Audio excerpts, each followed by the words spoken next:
Hi there, and welcome to another episode of The Adventures of a Fashion Entrepreneur.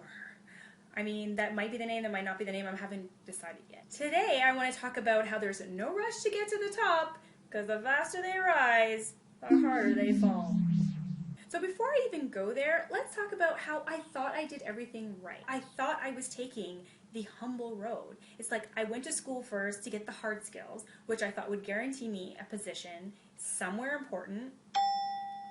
Then I took some business classes to actually figure out how to write a business plan, and I was like, and then I went to go work for somebody else for 6 years so I could really get the inner workings of the company and what it was like. And I worked in multiple departments, not just design, okay? Global sourcing, production, manufacturing.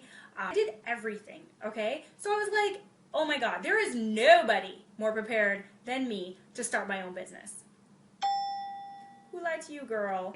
So let's just deal with like the three things for now. One of the first things is, okay, I got a fashion degree, okay.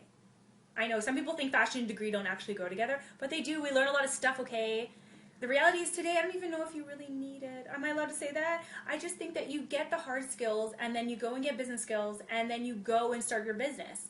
And I mean, that's a simplistic way of putting it, but it's like, I don't know if you need 4 years and 4 years worth of tuition and debt that will follow you, still following me. Two, my internship. My internship was fantastic. I went to London, England, baby. I worked in a fashion house. And I was like, I went to Fashion Week. I like worked on important stuff, okay? I got this, right?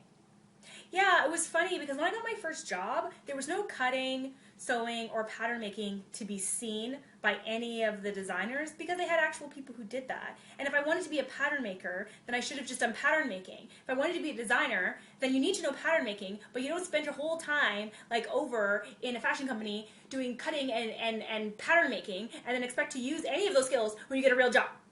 And number three was that I actually did work in the industry before I broke out on my own. It's like I underestimated what it took to really put a well-made product consistently, season by season, in volume, into the marketplace.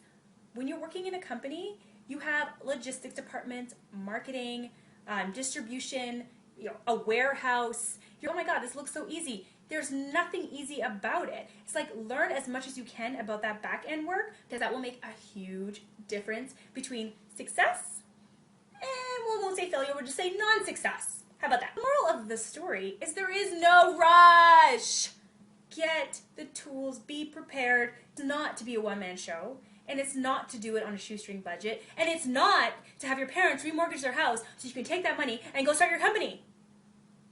No. I don't advise that. So that's it for today. Thank you so much for joining me at IMONIQ. Please follow me on Twitter and Instagram at IMONIQ, IMONIQ. Tune in next week. Who knows what crazy things I'm going to be talking about. I always have a little tidbit for you.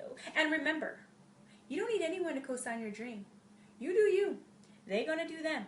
There are no mistakes, just lessons to be learned. Wise tips from a wise woman. It was my mom. Bye.